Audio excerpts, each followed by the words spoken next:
Hey, it's almost Independence Day, but there's telecom news and we got a job to do. So we're here for Connect This. We're going to be jumping in here as soon as I find my glasses because these do not assist in correcting What are vision. those? What are those? America. There we go. Welcome everyone. This is one of my favorite times of year. We do fireworks and grilling out in order to celebrate the day that we decided we would not take orders from an unaccountable executive that had no effective limit to his power. We've decided to limit the power, the awesome power of government, to take liberty away from people without any ability of the accused to defend themselves, to peer and confront their accusers. That's what this country is supposed to be about. That's what I'm going to be celebrating this weekend. Before we get there, got to go through some telecom stuff, internet stuff. We got a great group of folks here, and I came up with new names for everyone. So this took a lot of work. I need some oohs and ahs. We've got Doug Fireworks Dawson with CCG. Welcome. Well, welcome, and this is our patriotic show, and everyone can see I have my patriotic Grateful Dead shirt on. So beauty. We have Kim Sparkler McKinley. Ooh, Thanks, Doug. Good to be here.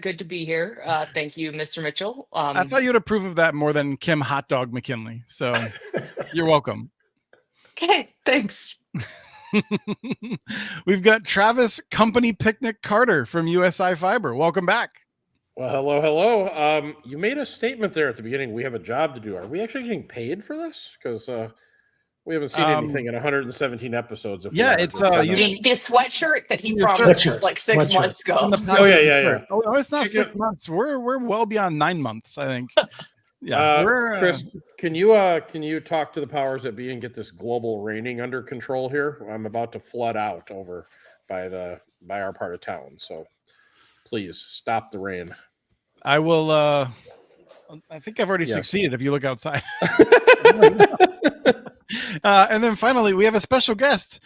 We have Roger Timmerman. Now, I'm going to say that I couldn't put this in the middle because it was too awkward, but I was going to say that you're ready to argue that May the 4th is far superior to July the 4th.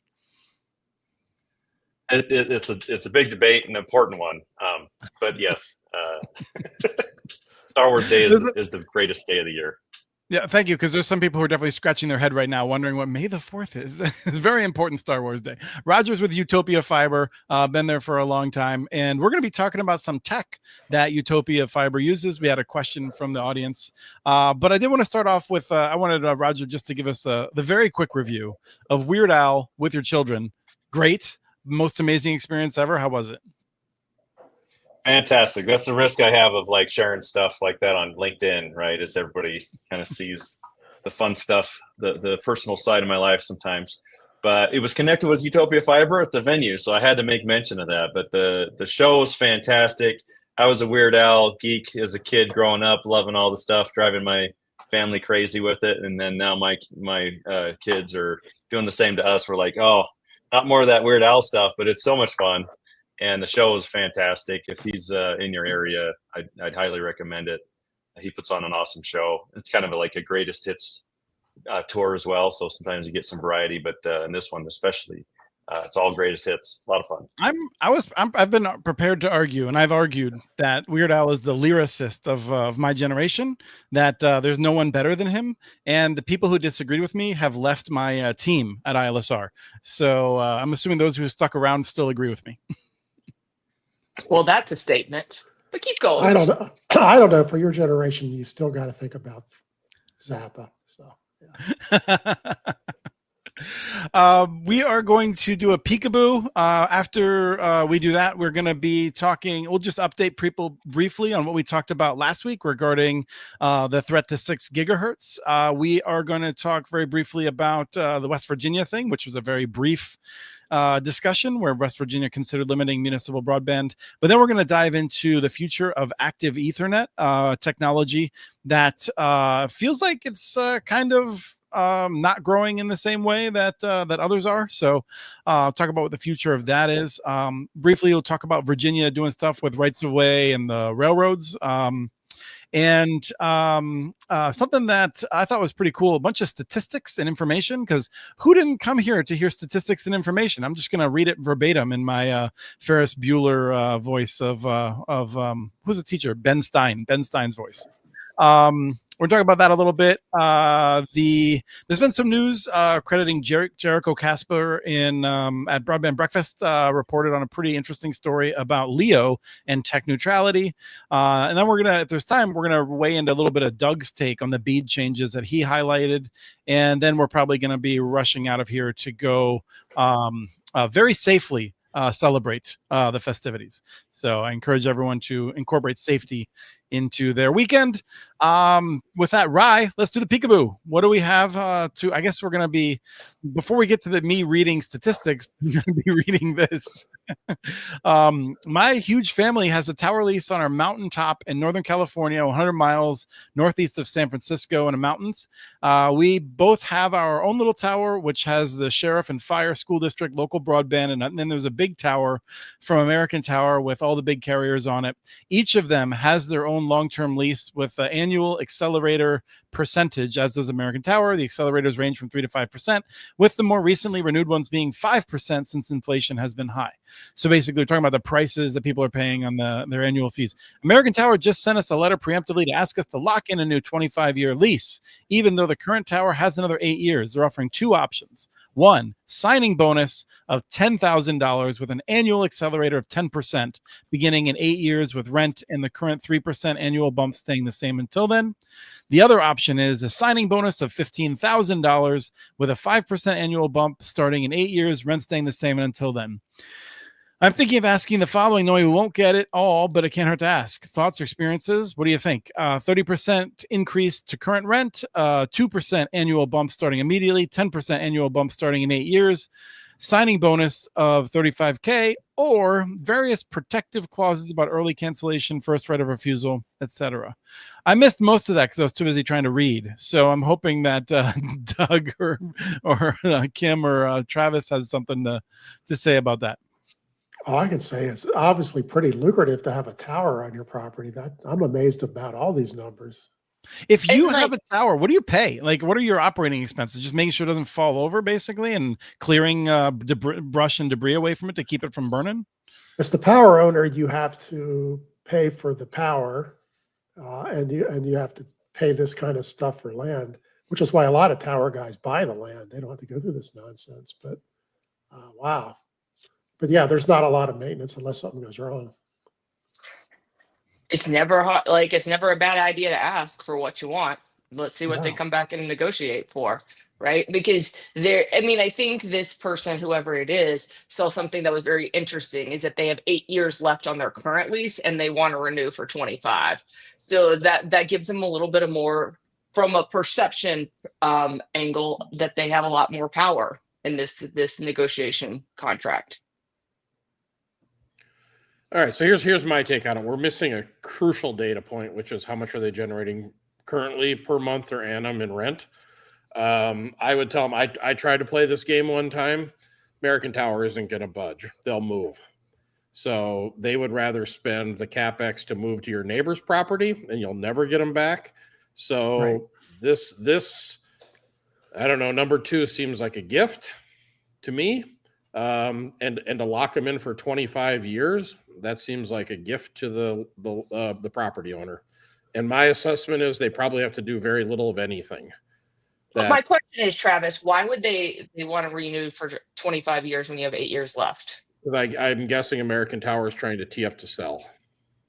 Yes, that's my guess too. Yeah.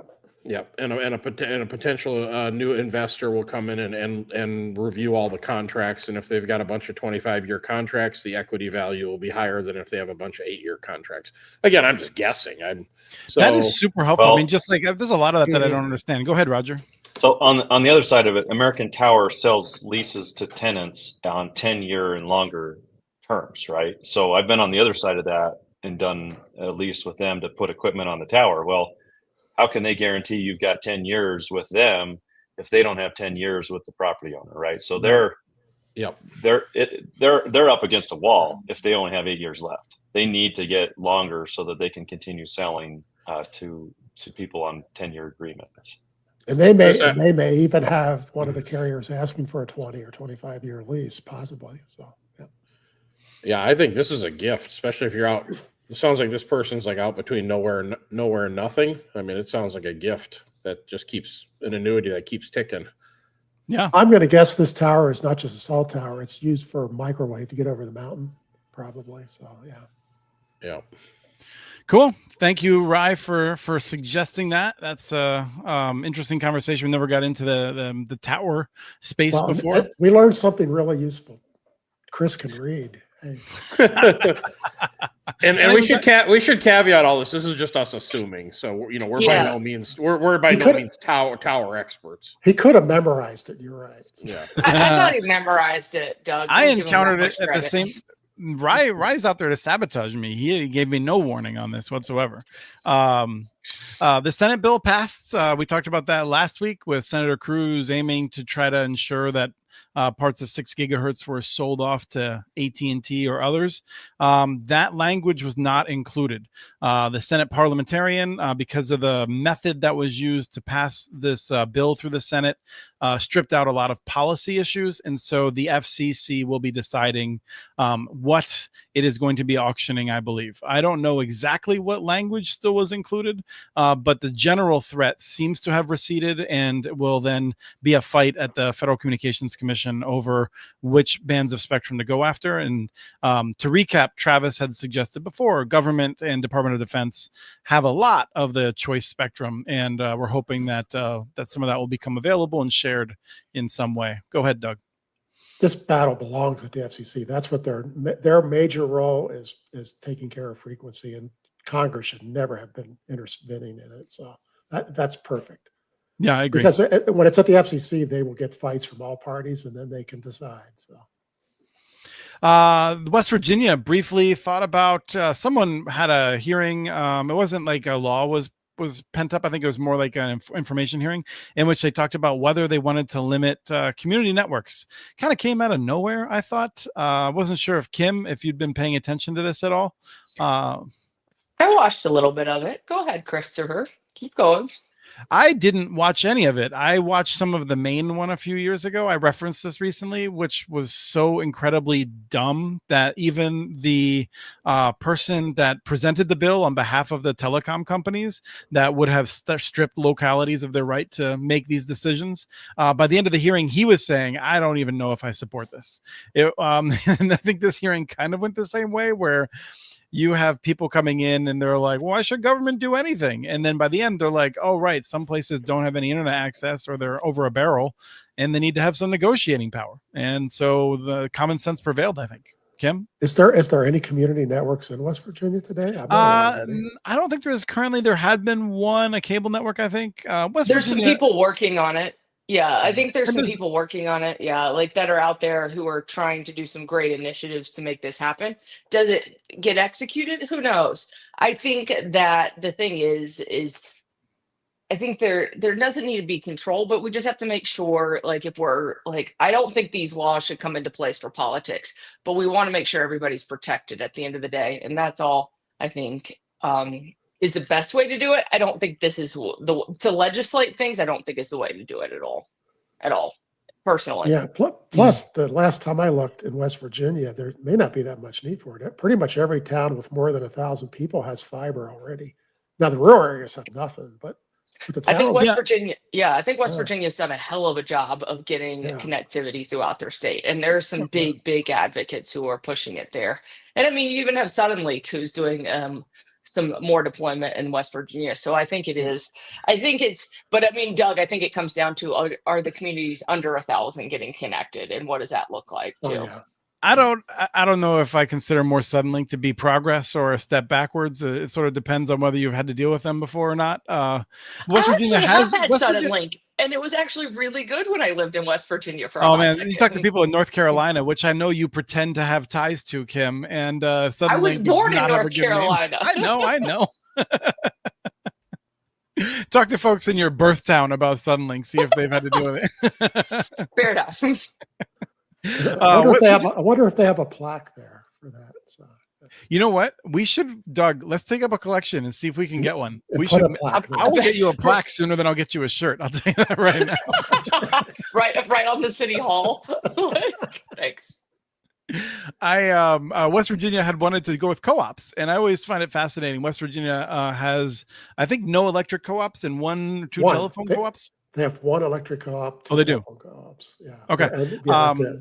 Which is a legacy of the fact that they had industry when electrification came in, right? It's fascinating. Right. That's why California has very few electric co-ops, because agriculture was much more capital intensive, and it was justified for private companies to build electricity. So states that did not have water with an easy access ended up not having cooperatives, which are really terrific to have in rural areas. So anyway, quirks of fate. Nothing to do with Wilson, Travis, but I'll try to work that in next time. Okay. Thank you. Yeah. It's been a few episodes, so yeah. What drew Wilson do for this episode? Oh, sorry. No, that's fine. I wouldn't expect you to pay attention to me the whole time. I was saying there is no connection that I can make right now, but I'll think about it. The future of Active E is where we want to spend some time here. Active Ethernet being one of the protocols that is used for home internet access. Travis has used that technology. Utopia has used that. A lot of the open access networks in the Northwest have used it, but in many other places they use some sort of passive optical networking. And so there's some question that came about because Kim had mentioned that there's fewer vendors offering Active E, and a question about where in the future there was.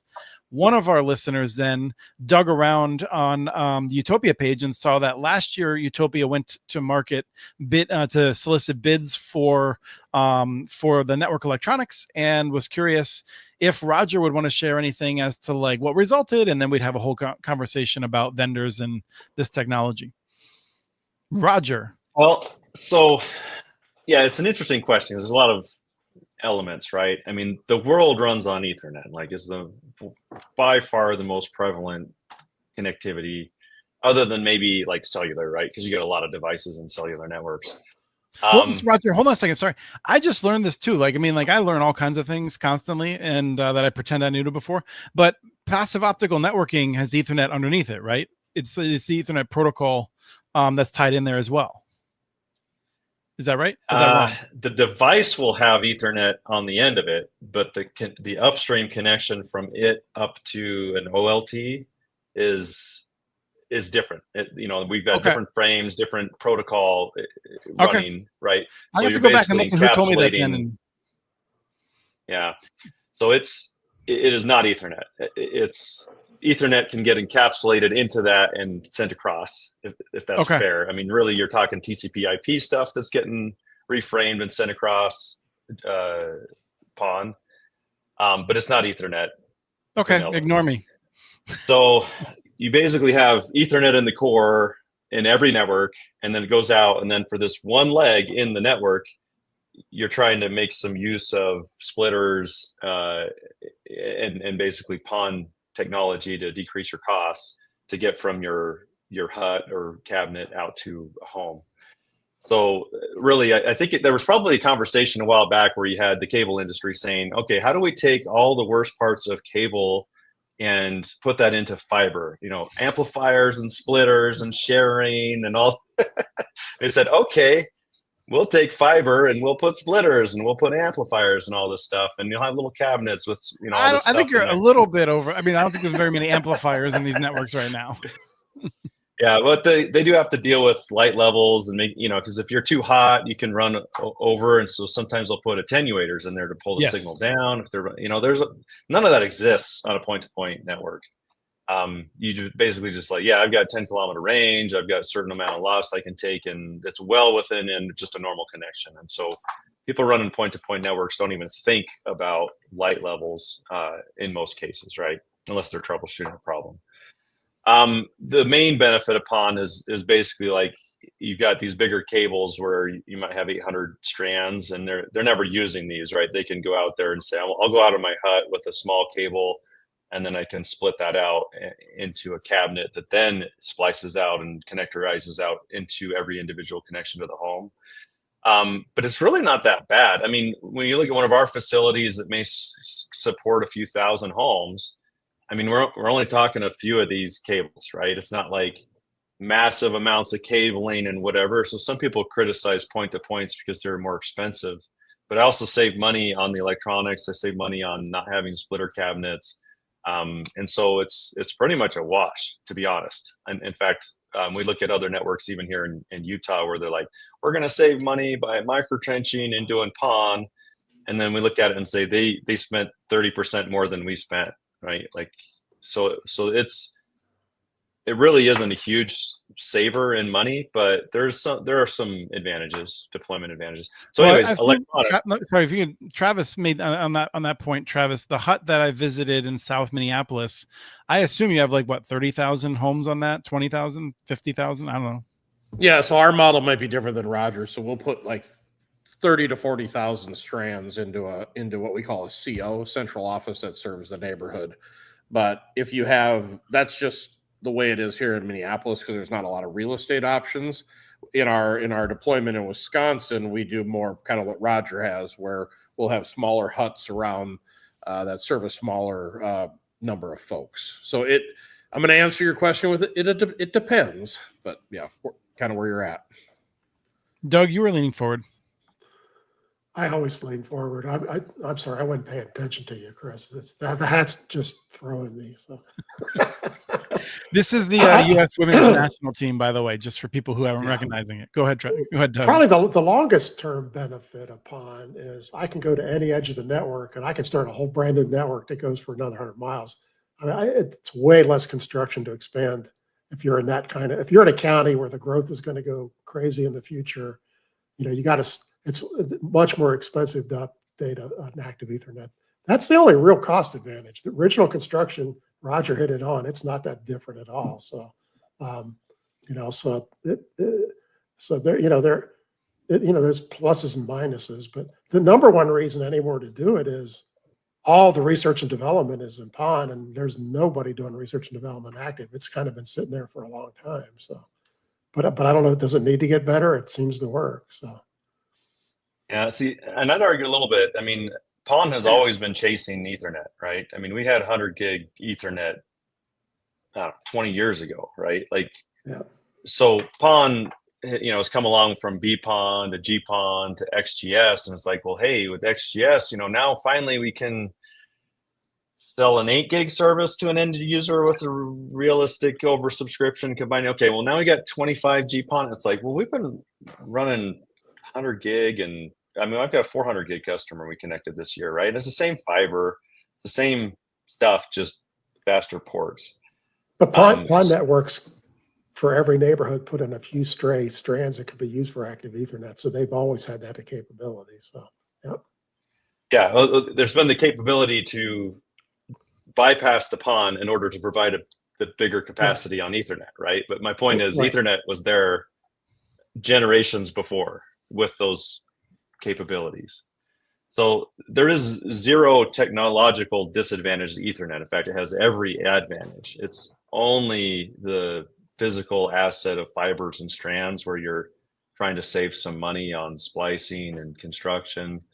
But there, it's like, what is the technology benefit or capability benefit of PON over Ethernet?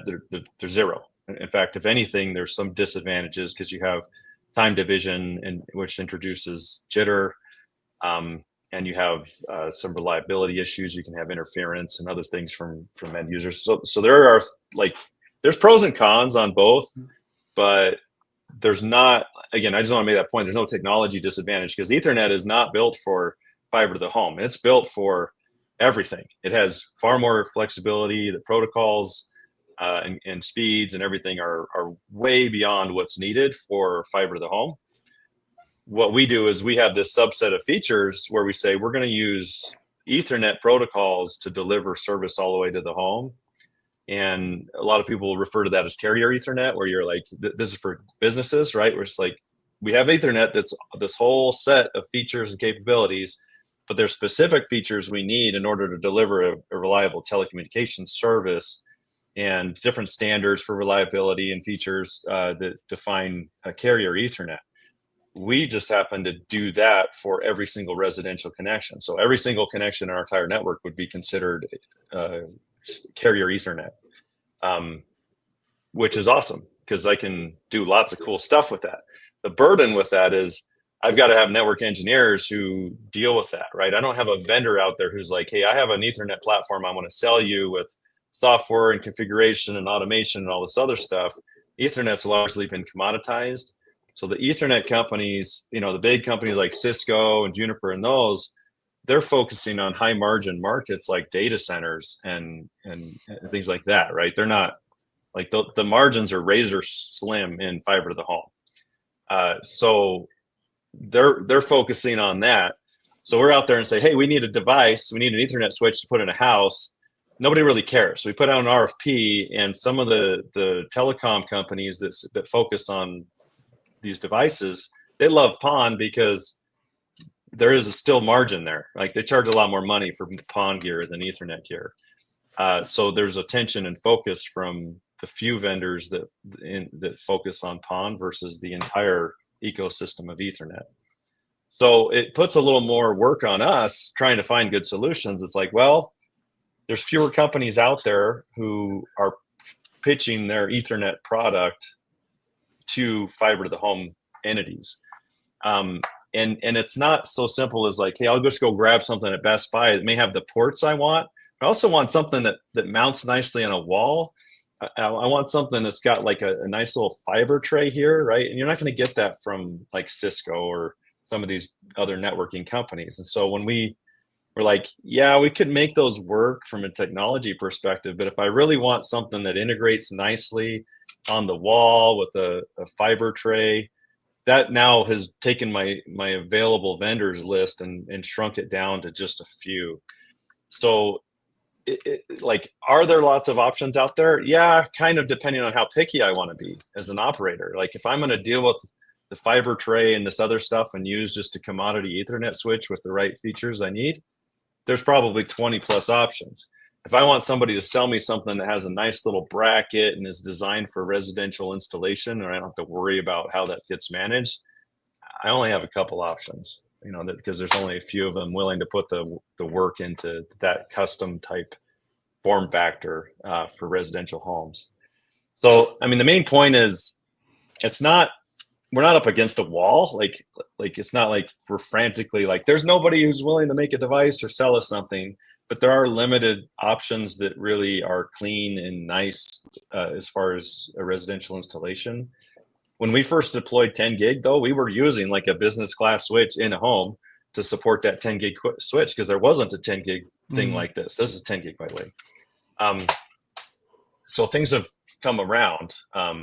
But like if a residential customer wanted 100 gig today, could I do that? Yeah, it would be but it wouldn't be this. I'd have to come up with a separate tray and a switch to support 100 gig. But that doesn't even exist. What about a decade from now? I mean, a decade from now? I mean, 90 to 95% of all the sales are PON. Is the number of vendors going to decrease? Do you think? There's not that much. Those devices will always exist for the rest of the world that's not fiber to the home, right? Like we're just piggybacking off of a larger industry of Ethernet networking that's driven right now largely by data centers and enterprise and business, right? And do those devices meet our needs? Actually, more so they do, right? Like that used to be, you go into a business and it was a whole bunch of copper ports, right? And data centers even, right? You'd have all these servers all connected with Cat5 cabling. Well, now all these servers have fiber cables. And so your switches in the data center are largely now fiber switches. It's like, hey, a really high density fiber switch works really, really well for aggregating point-to-point Ethernet connections for a fiber to the home network. Whereas that used to be a very rare device. They're much more common now because the data center industry has pushed for fiber over copper. But that has nothing to do with fiber to the home. It just happens to kind of lead the technology development for us. And as we would say, well, what does it look like 10 years from now? It's like, well, I already have an Ethernet device that supports things for 10 years now. It's just too expensive and the price will come down. PON is still trying to figure out, okay, well, now we're at 25G PON in lab and kind of barely coming available in the near future. Most deployments are XGS PON, which we're like, that's already behind. We already have residential customers signing up regularly for 10 gig. It's not a huge number of our customers, but we launched 10 gig residential in 2018, right? Like we're 7 years into 10 gig and XGS PON doesn't even meet what we launched 7 years ago. 25G PON is still too new and expensive. Well, I would never touch it until maybe a few years from now.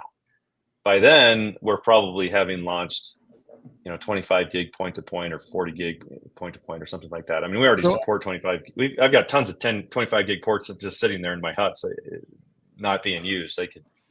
I could do 25 gig residential right now if there was demand for it, but PON can't do it. It doesn't exist yet. They're probably 5-10 years out. That's okay, because I've been reliably told that if the cable company doesn't offer it, nobody wants it. So we're good with that. Travis, any reactions to any of that discussion? Yeah, so I was a pretty big Active E advocate for the last 14 years. Well, because I'm becoming more neutral on the topic now, and let me explain why. Because in the GPON days, GPON did not have enough capacity, I felt, to do a good job if you were doing, say, a 24 or 32 split.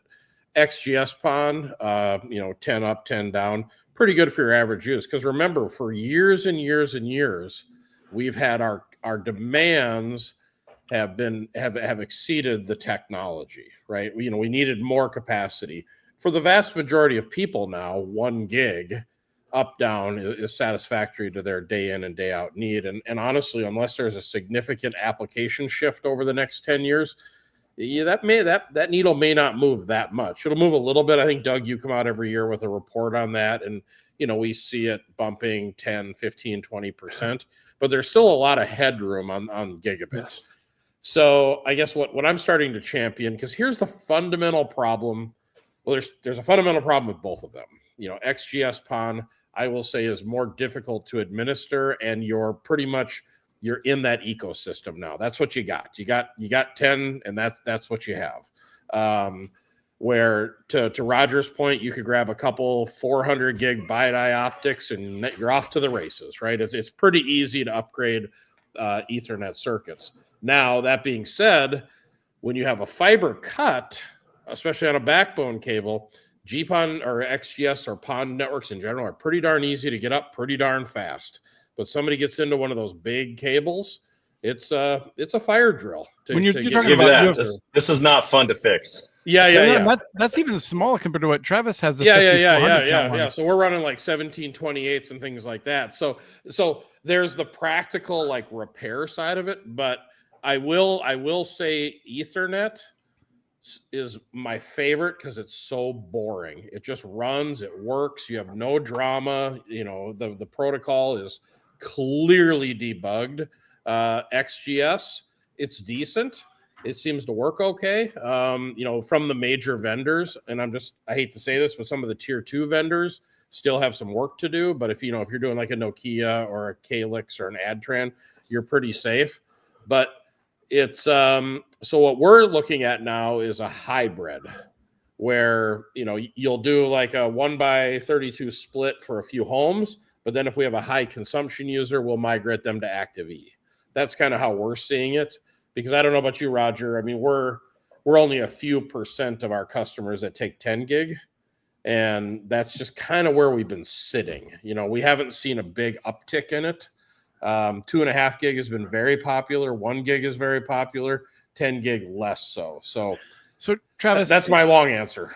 So one question about that though also is that you're building out. You're in areas. Minneapolis encourages ADUs now, the accessory dwelling units. So in theory, you could see fiber count needs increasing. Are you having to deal with that at all? Do you have enough, or do you have everyone just running their one home connection, splitting it with ADU or small apartment buildings or things like that? Have you had any issues with any of that? No, no, not with XGS. No, we have no GPON. I was never a GPON. No, but I mean, Plus, like with your, yeah. I assume you'd be constrained on fibers with your point to point, but you're saying you're not. So if you No, have like point to because- point into a neighborhood and they suddenly put up a couple more apartment buildings, I imagine you might have trouble, but you don't. No, you can. So you have kind of a fork in the road, and is you can either take one of those ports and make it an XGS port, or you can take one of those ports and make what's called a DWDM port, where you switch it into wavelengths. So yeah, there is no limitation on fiber. Here's one thing I will say, and fiber operators need to understand this. I have never met a fiber operator that says, I have too much fiber in the ground. Every one of them is always like, I don't have enough.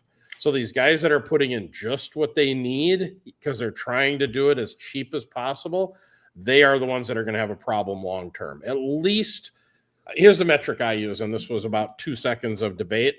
75% of the fibers go for production, 25% for the future, and an extra conduit in case we need to pull in more. I feel pretty comfortable about that.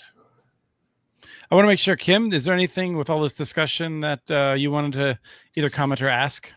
I think that it's a really smart approach to look at all technologies, because never one technology you should really like back fully. So I think it's always good to challenge where you are and where you want to go. Because you just never know. You don't want to be dependent and something go wrong. So I don't really have a comment, but besides Travis's comment, it just depends on where my point is on this. Yeah, and in fairness, Chris and Roger, is I really did not want to like XGS because I've been on the Ethernet Kool-Aid for 14 years, but it's actually pretty good, for that subset of customers. It actually works pretty well. And to Doug's question, I think that's the challenge, is that if we see half of Active E folks start to migrate over, then I think we just hope that we end up in the world that we were promised that we would be living in now, where Roger can just on demand 3D print a bunch of those boxes that he needs. He doesn't have to worry about a vendor, right? Yeah, we've actually talked about that. Like, we really, really like this switch over here, but they're not a fiber to the home company. They're not thinking about the brackets installation. They're just making a really awesome Ethernet switch. We'd probably make our own brackets. And I know some companies that have, I think, Spanish Fork on their fiber network. They have these 3D printers that were running nonstop for a while, just making brackets. Yeah, I mean, I got to think with you could probably find someone also that would do it for you, right? Because you're probably buying in many thousands of units, but over a year, probably more than 10,000 units, right? Yeah, right now we're doing over 1,000 installs a month. So, I mean, what are the economics like? When does that change? Like, I mean, that seems like a lot. And so it seems like you would have more flexibility than if you got a CAD drawing to be able to have someone print that up for you. Yeah, for sure we could. I mean, that's big business for somebody cranking out plastic brackets. It's not big business for a company like Cisco where you say, hey, will you make a device custom? I mean, they don't want to do anything custom unless you're $10 million or more. Mm-hmm. And there are some companies in a previous life where we tried to get a custom device made, and most of the U.S.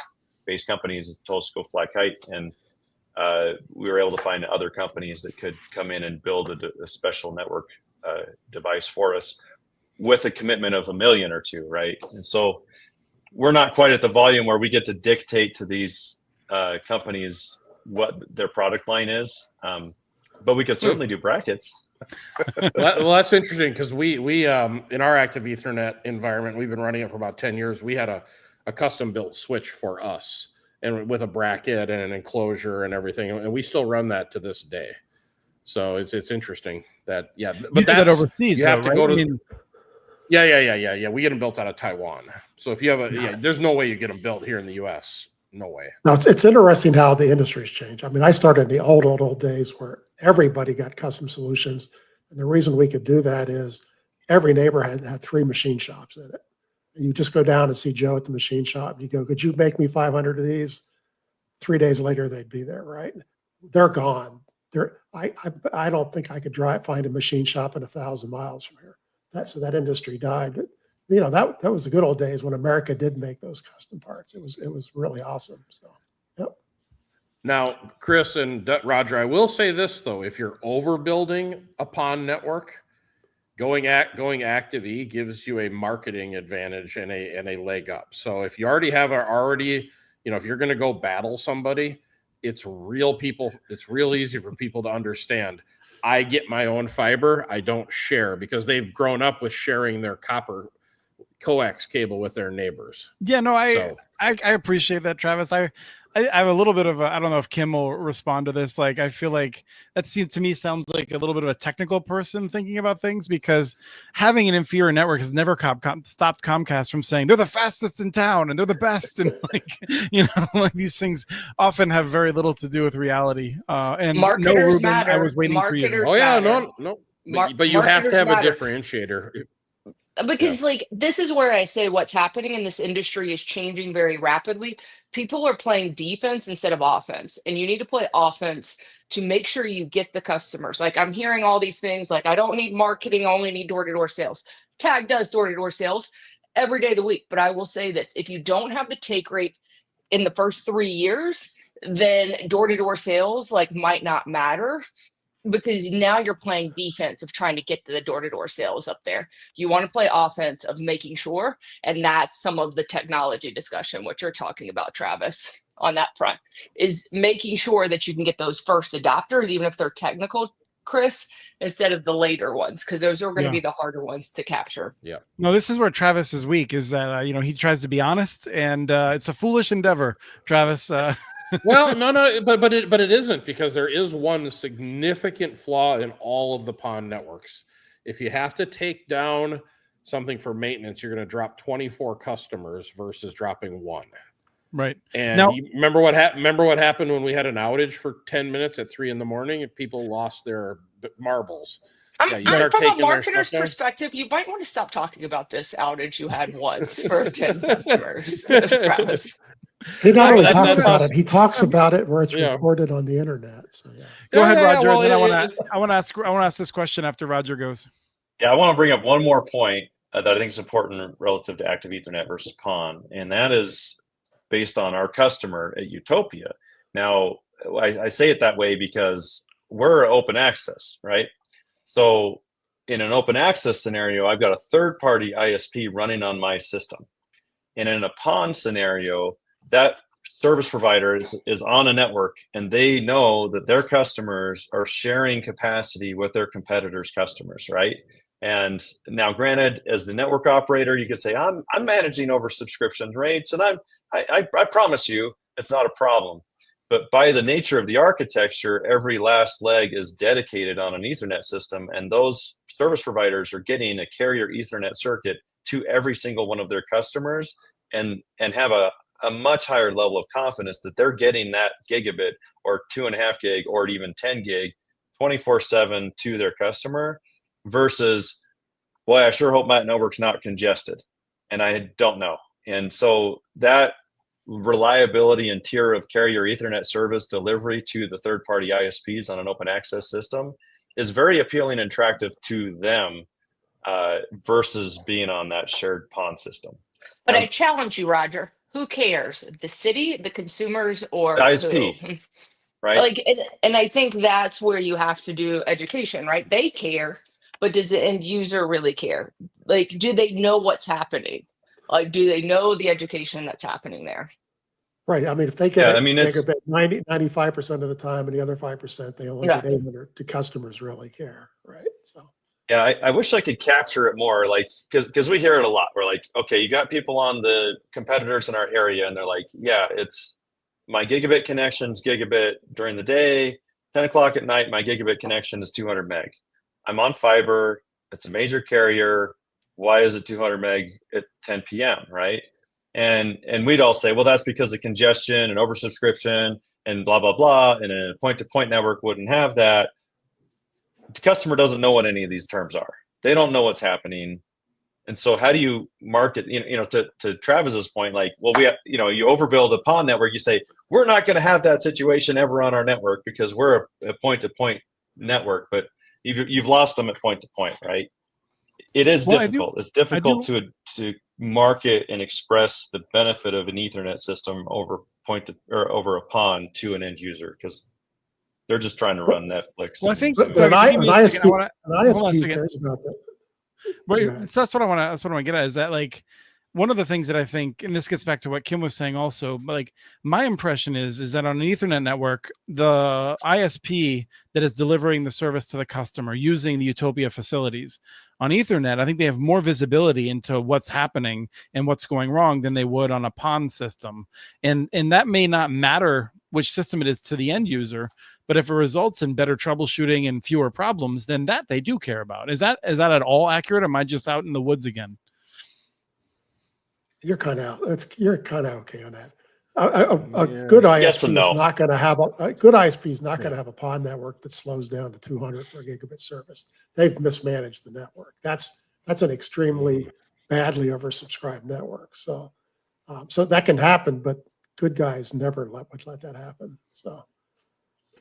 But I think that's the point. I think that we keep talking about like even fixed wireless and we talk about fiber. And what we don't talk about is oversubscription is a lot more of the problem than anything Yeah. else. Yeah. So that gets Well, and to oversubscription Juan's question. tears down the whole satellite argument immediately, right? Everybody's already like, Right. yeah, satellite and No. You just haven't speed waved and your all hands this. enough. It You're like, goes away. There's no problem. It's just wave your hands. Juan asked a question that I've often heard from folks, which is, sure, like if you're on the Ethernet network in the way that you described it, Roger, you're not sharing with your neighbors, but then like you get a little bit further away from the home, and then at that point you're sharing with the neighbors, aren't you? Like at a certain Yeah. point, it's all mangled back together again, and you're talking about what level of oversubscription. You're sharing to Yeah, get each so- one of those cabinets. Yeah. So yeah. yeah, so there can be bad Ethernet operators and there can be bad PON operators, right? To Doug's point, like if you're having congestion in your PON network, you're not managing it well, but you do have a very strict, amount of capacity in a split in a PON, and you can't really get out of that except for taking people out of that split, right? On an Ethernet point-to-point, yes, we take a group of customers and on a 48 port switch or whatever it is, and they aggregate back to like 100 gig connection. And you're like, well, if every single customer was using 10 gig at the same time, it's like, yeah, obviously there is some aggregation and sharing. However, on that point-to-point model, it's very easy for me to say, oh, I have a link here. Every single link in my network is monitored. Anytime I'm hitting 60% capacity, I'm going to trigger an upgrade automatically so that I can guarantee that every single customer, everywhere on our network of every tier, residential, business, or whatever, never sees congestion ever, 24/7 guaranteed. Now, other networks, PON operators can do that in their core, but they can't guarantee that at the last leg because they just don't even have that capacity. You can't upgrade well, I mean, you could say you could upgrade, I guess, from GPON to XGS PON, but it can't upgrade individuals over others within that split. So there is, again, there could be good actors and bad actors with either methodology.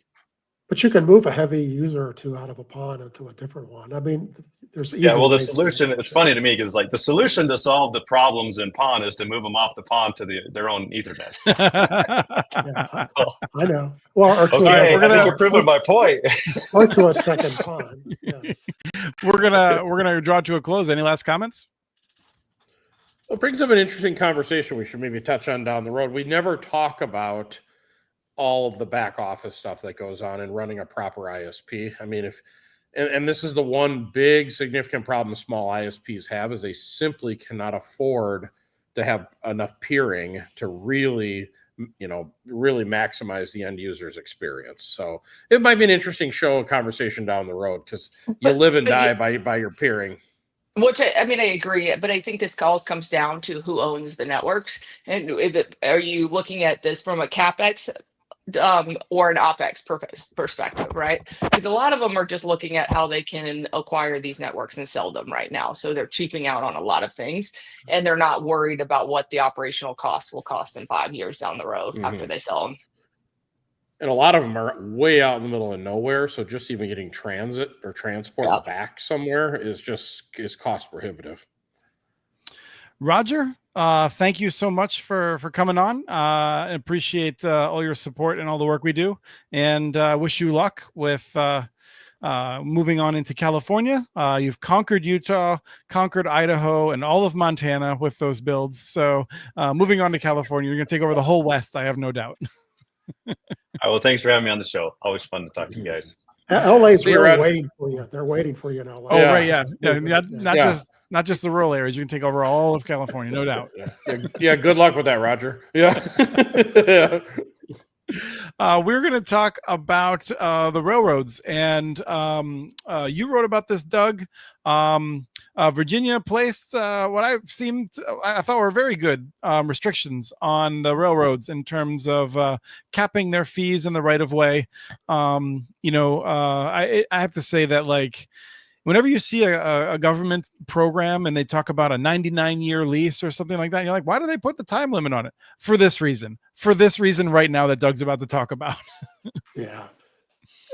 In case folks don't know, it costs a fortune to get your fiber across the railroad. The railroads own that 35 feet of right of way to get from one side of the road to the other. And it doesn't matter if you want to go under it or up in the air and over it. They claim the air is theirs as well. So that's their land. And so there are folks that charge as much as 20 or 30,000 bucks just to get that crossing, and then a $2,000 or $3,000 annual rent fee. So for the railroads, this is a massive moneymaker. Yeah, if you want to know why Warren Buffett Yeah. is rich, this is it. And then to make it even worse, about a third of all the railroad crossings in the U.S. are on railroad lines that are not in use anymore. They keep them there so that they can extract these fees. It's not unusual. I don't know if you've ever looked at a rural road. A lot of them in a rural area, if here's the railroad, they'll cross it 3 or 4 times. I mean, they don't necessarily stay on the left or the right. They go over and they back. And so now you go to do the fiber and you got to buy 4 railroad passings to go 20 miles. And you just spent $100,000 and $12,000 a year in rent. So what the state of Virginia did is they put a cap on that. They also put a timeline. You got to do it quickly. The railroad crossing could take you forever. So they put and it wasn't even a bad cap. I think the most you could spend was like $7,000. That sounds like a really fair fee, because the railroads don't do anything. You just go and do all the work. And then the courts came along and said, no, that's a taking of property, because they own that land, and by gosh, they have the right to extract a fair value for their land. It's not a fair value. There's no one else in the world that charges that kind of money, except the federal government when you want to pass under an interstate. They do the same thing. So, yeah. So I moderated a permitting panel last week at Broadband Communities, which I call now referred to as the Fight Club panel, because we had the whole audience. It becomes a whole thing when you start talking about this, not even just the railroads. But I think the thing that I get that we need a fair price, but who decides that? I think that's the problem that There's I have. There's things called judges, Kim. I don't know if you're familiar with how the court system works, but they wear robes. They do this sort of a thing on the regular. Yeah, but how did they really know? Did they really know fair? They're looking at whatever, but I mean, fair market price depends on wherever you are. No, I think you're right. Well, and obviously, their lawyers are doing a good job, from what Doug said. I mean, this is the thing that drives me crazy. And Virginia law even had a room for that. It said, look, if the railroad doesn't think that fee is enough, they can go to the Public Service Commission for a specific crossing and argue their case. And so they had a way to arbitrate for more money. But they simply want to extract as much money as possible, and they're not interested in reasonableness. So, I think, and that's the question, I think, Kim, is that I don't think Doug is engaging in hyperbole, which is, I think, the wrong way to go about this. When he says the railroads don't really have any cost, maybe they have someone that comes out to check the work. I suspect not often, but they really don't have to do much. What's their cost if you go up in the air over top of the railroad? They have zero cost. Oh, there we go. Kim just abandoned the argument. Well, we made her mad. I think we should judge her. Let's judge Kim. Let's judge Kim. She obviously does not want to talk about railroads. Travis, I'm curious if you want to jump into this at all. Have you crossed railroads? Oh yeah, every year. So first trick that we learned is a lot of railroads were charged by conduit. So first thing is make sure you put a 4-inch conduit under railroad. Make sure you're permitting out a year in advance. And there are some railroads you will have to pay an easement because it is private land. No different than we have that in here in Minneapolis. I mean, you think the railroad's bad? Try dealing with the government. Yes. When you You say know, the government, who do you have they're- in mind? I mean, there's like Well, 30 different government agencies you've dealt with. Well, I'll tell you offline, but there are some that are, and they have, you really have no argument. It's their land. It'd be like trying to cross Chris Mitchell's property. I mean, you just can't come in there and say, I think it's reasonable to you charge me $100 and go through. So you've got to work with them. But you've got to also understand, because I've seen a lot of people that'll permit like 8, 9 pipes under the railroad, and then it's hugely expensive versus one. So, we really don't have a big issue with railroads here. Now, knock on wood, but we've also learned over the last 14 years kind of what they like to see. First of all, I don't And, think they're building more railroads, Travis, just so knock Yeah, on wood. yeah. I don't think they're building more. Not Well, I rapidly. just want them. I don't want them to hear about Virginia and think they can get more money too. So it's like, no. I mean, I don't know. That has not been terribly unreasonable. Now, if you want a permit in 60 days, not happening. Not going to happen. No. Not happening. You got to plan ahead. But you think railroads are tough to cross? Try crossing a river. Yes. I mean, that's darn near an Because act of of Jesus himself. environmental Oh, permitting God. from No, Oh, no, just God, just having the person who owns that right away just even paying attention to you. Yeah. It took one of my clients 11 years to get across the Mississippi River on an existing bridge that had empty conduit. wow. Yeah, this is why I always think it's hilarious when they have these conversations about like railroads or other private companies, but nobody ever wants to go back and say, well, why don't we fix the the park board crossing issue? That never gets fixed. Well, Yeah. Well, to it's be government. fair, It's government. You can't fix it. No, well, there's few. Minneapolis is pretty unique. We've talked about this before. The park board this is not something that happens in every city. I'm sure lots of cities have one agency that's miserable to work with. In Minneapolis, it's the park board. No, but most cities don't have a park board of that size. But if you've got Most cities aren't ranked so high and having amazing public parks also. So it's like a double-edged sword. So, well, again, an excuse, but there should be a methodology to for the public good as well, kind of like there is. Oh, in a I'm lot with of you on it. I just situations. Yeah. But I mean, try to go by an airport, try to go by a military facility, try to go. I mean, Yes. I don't know if you ranked them all. Railroads, in my mind, might kind of be in the middle of issues, I would but they get a agree. lot of attention. Is that Airports the and case? interstates and bridges are worse. Yeah. So Travis, is Yeah. that the case in your Wisconsin build where they're also government's a bigger problem? No, and my example is like just a few, but the smaller the community, the easier they are to work Yes. with. Oh, Way absolutely. easier. Yeah. Absolutely. Well, small communities, if you want to go through a park, they're going, when can you do it? That's the Yeah. permitting process. No, exactly. No, they're, if you were to build a network from scratch, go into a smaller community where, there isn't all of this layers of bureaucracy in place. All right, I'm going to move on to the next one before we run out of time.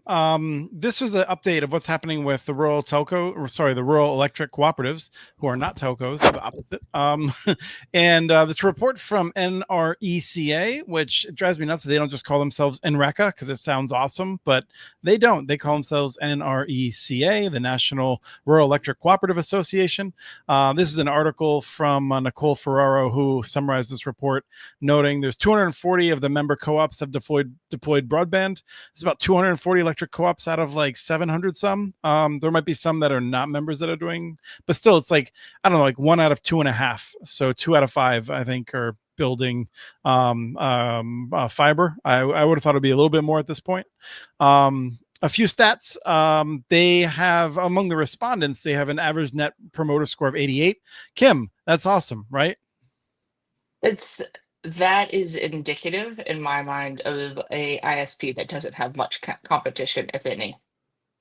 And who their customers But- love them already. I mean, already. if They already they have were a an electric relationship. co-op, I mean, if people hated their service, then their net promoter score would be negative, right? Even if they didn't have Yeah, another but- choice. Yeah, No? I think that's a harder battle to fight because you don't have any other choice. Like, are you satisfied? If you don't know better, then you will go down that path. I think it's the people who know, like, who are moving into some of these rural areas, who might be the detractors on those on the net promoter score. But I mean, I can't say that because I've never really studied that. This is just my Kim perspective over here. Now, there Kim are electric Sparkler co-ops. perspective. Yes, there are electric co-ops where the members don't not like the co-op. I mean, there's some of them who've got crossways with their members. So Yeah, I think building fiber has improved a bunch of those relationships. I think it was Yeah. the folks at Firefly in Central Virginia who told me about a crew that had showed up, and the guy like chased them off his property with shotguns. And they said, you know what? It's all right. We're going to go an alternate route. We'll bring the internet a different way. And the guy was like, internet? I thought you were here for electricity. And he's like, it was internet. He's like, I'll get you coffee. What do you need? You like wanted them on his property to do internet stuff. So like there's interesting relationships come out of that. yes. One of the things I thought was interesting is that like of the ones that are doing partnerships, 36% are with telephone companies, 29% are with private internet service providers, 21% with other electric co-ops, and 14% with local governments in terms of their partnerships. So about a little less than 1 in 3 were doing partnerships, and then they broke down fairly evenly across that. 90% of the live networks that have been around for more than 5 years use GPON, not surprising. But XGS-PON is being used by 87% of the newer deployments.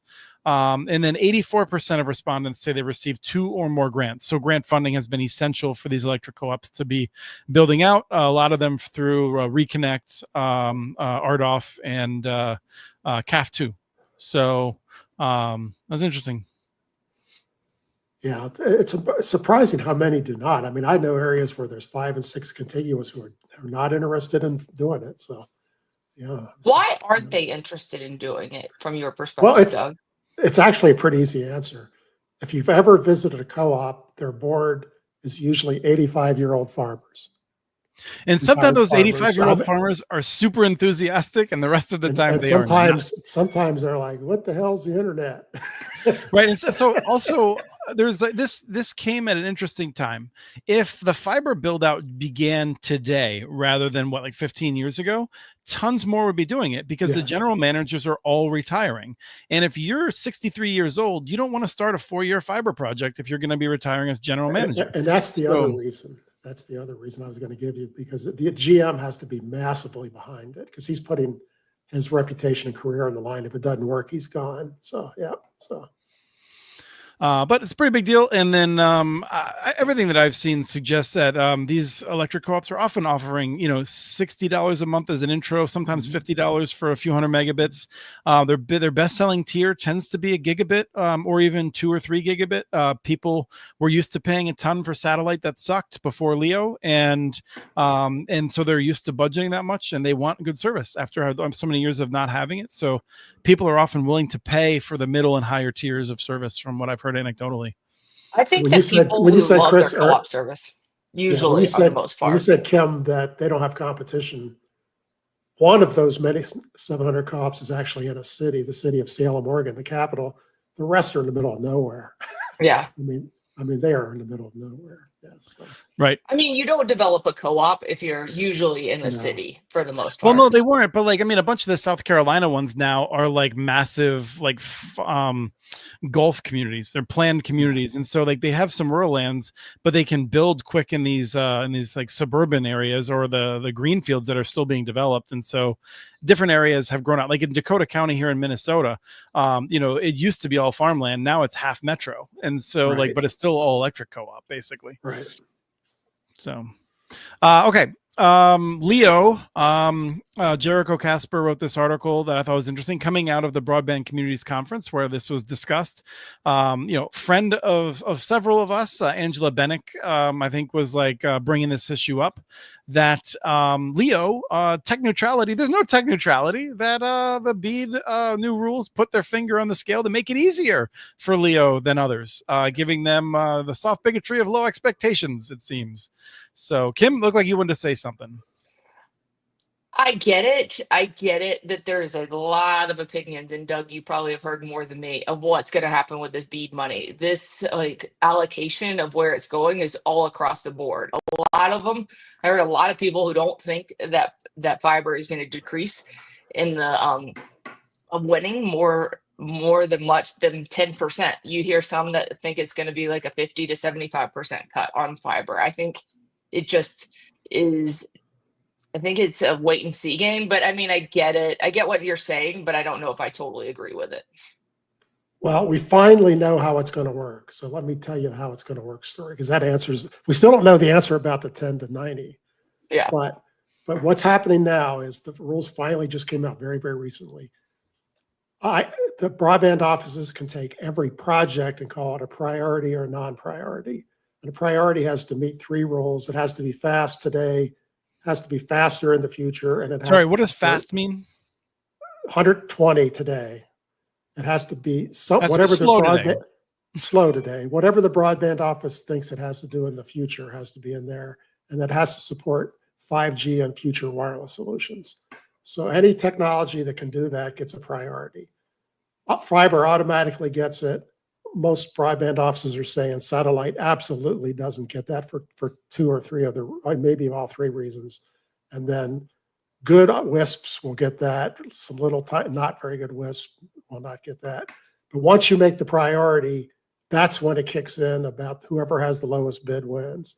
So if you're in a fiber area and no one else gets a priority, you win it with fiber.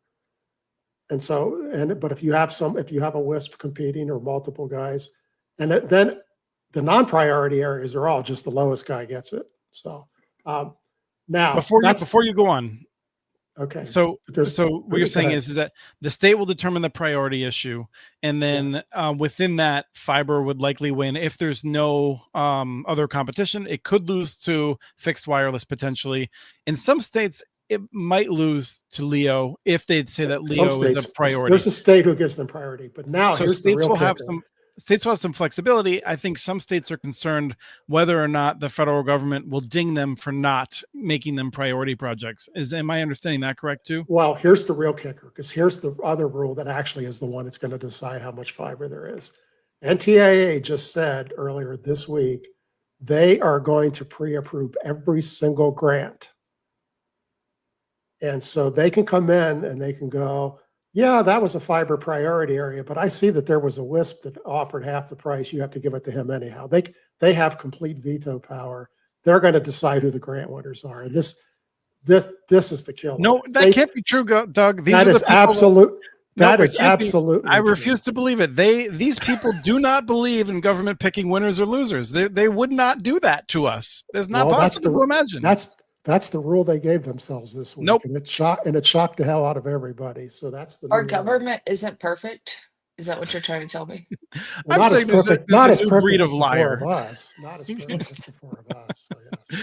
Doug, so the other piece of this that is relevant that I don't want to leave out, because even though it cuts against my argument, I think the federal government, if it was here and personified, Uncle Sam would say to us, Chris, what you don't get is that there have to be different rules for LEO. The federal government takes a stake of anything that is deployed on the ground. As part of this process, we're putting money into it. We have an interest in it, and that's in the rules. We cannot have an interest in satellites that are flipping around the Earth, and so we have to have different rules for them. And so that's why LEO gets an extra bunch of years to figure things out. I don't know that I find it super persuasive, but there's an argument there. Now, even after the new rules just came out this week, there's people going, NTIA is not going to overturn anything the states pick. And there's other people going, they're going to pick whatever the hell they want. And I happen to be of the belief that they want to cut the total amount of the BEAD fund at least in half. And to do that, they have to say no to a lot of fiber projects. So, but none of us know. That's still the big unknown. The problem is they have veto power over every single grant made. If the grant's for 10 homes, they have to approve it. But how many of them are they really going to go through? I mean, I think that's my question. Are they going to go? Well, I think they're going to have a very simple questionnaire. Who was the winner? What technology? Who else bid in that area? What was their technology and price? I think that's all they're going to look at. I think this is going to go very differently if Musk continues to go to war with the Trump administration. Yeah. I got to think that's going to play some role in how this rolls out. Well, if they don't get priority, they're not going to win nearly as much as people were thinking at one time. They won't get very much, but there's still going to be a lot of places no one else wants. They're going to get all those. So, yeah. Travis, any thoughts before we move on and wrap up pretty soon? You know what? I'm going to throw in the towel on this BEAD thing. We've been talking about this for 117 episodes, and I keep getting yelled at for saying that no one's gotten hooked up. So you know what? Y'all do whatever you want. You know, the rest of us are just going to sit out here and hook up customers and make people happy. You know, Fair enough. That's what is almost it? sounds. The white that towel. almost sounds like he's giving up. I give up. You know, I mean, because we're going to talk about this for another 200 episodes, so I can't even keep up. We're going to talk about this when we're actually engaged in beading projects at the retirement home. Yeah. Yes. Wait, are you two going to the same retirement home? I know. I was wondering. Why I'm did going to we wait get until invite, Doug? Travis is immobile, and then I'm going to just like follow him so he can't get away anymore. Well, just make sure that they allow him to bring all his pinball machines, and you all are good if they do that. So. There's a broadband retirement home that would be the least expensive retirement home on the planet. There's so many cool retirement homes now. There's like retirement homes with machine shops. There's like all kinds of stuff. Like I plan to play video games in my retirement. Broadband retirement home might be the saddest thing I've ever heard in my life. Oh yeah. Nobody will come out of their apartments. We'll all sit inside while playing video games. Doug, you did a post about the take on the bead changes. I'll go through them very quickly, and then if you want to extrapolate or anyone wants to. So Doug's main points are grant areas. The ISPs can ignore some locations. Yes. The prevailing wages. The states can't really make extra requests above and beyond the states, the ISPs following the laws more or less. Data caps are great again. We've made data craps. I'm gonna keep it that. Data craps are definitely a thing again. Yeah. Wholesale access is not required. The federal government, we're putting a bunch of public dollars into things, and they don't got to share it with anyone. Market competition is for suckers, you fools.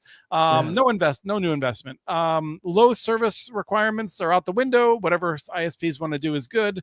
And environmental reviews, there's going to be less of it, but it's not really clear that anyone's able to do it, is what it seems like. Well, 90% of it, their broadband office is going to do the environmental rule, and they only have 7 days.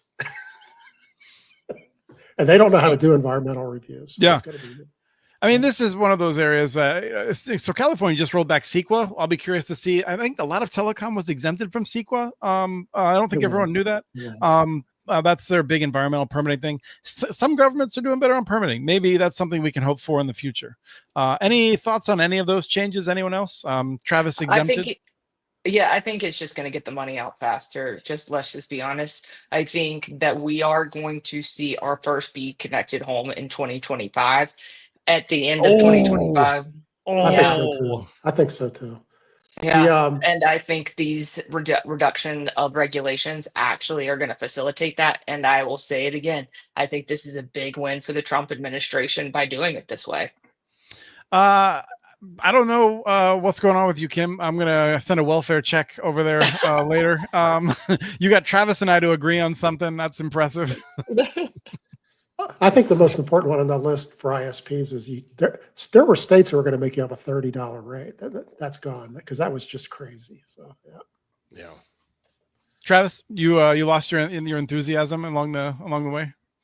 No. I just want now, Kim. Are you talking about a fiber connected bead home or a Starlink connected bead home? Because I didn't specify. Okay. I All just right, said the first bead home will be connected. Well, then yes, there will be the first bead connected Starlink home by the end of the year. You are correct. So we're back, and everything is back in order now. Chris and Yes. Travis are back together. Yep. Yes. And another win for our current administration. This guy can't stop winning. Just like Charlie Sheen, 100%. Very similar. Yep. For people who are going to have a good weekend, right here, bam, right there. Remember your sunscreen, people. Melanoma is awful. Don't do it. I thought he was pointing to whiskey. Jeez. Yeah. I hope people have a great time. I hope you reflect on the Declaration of Independence and our goals of doing a better job of living up to that in the Constitution. It's a good time to reflect on that. And I'll be boring people with it. Maybe I heard that some people do Declaration of Independence readings on the 4th. So I might subject my family to that. We'll see. I don't want to go to that. I don't want to go to that retirement home either. Oh, God. All right. Do you guys want to watch Chris have a heart attack? Go for it. Right here, live on Connect This. Mitchell, you probably missed it, but the bill passed. It's heading to the president's desk to get signed. Yeah, I mean, we knew it was coming. So, So it's going to give me fodder for lots of rants in the future. Remember, this is the same process that produced taxation. The Republicans decided to tax broadband grants. Awesome. Let's see what other fun stuff. We've already heard that SNAP benefits. Now it used to be that like if you made $200 in a month and like you're living in like Kentucky and you're paying and you're making like $200 a month, there's not a lot of work around there, and you pay $50 a month for internet access, it didn't count against you for your SNAP benefits. Now it will. There's a bunch of things in here that are really going to harm people and related to broadband. So I think this is going to be pretty bad on the whole for people. And we'll see. I saw that the jobs report came in, Travis. You're not going to get your interest rate reduction. I feel like we're skating along just well enough to make sure that we don't get that interest rate reduction. So there's a bunch of things going on in the wider universe that I plan to forget starting in about 45 minutes. And I hope you all can do the same. But hold on, Chris. You're doing such a good job on the show. I'm going to give you a tip, and it's tax-free now, baby.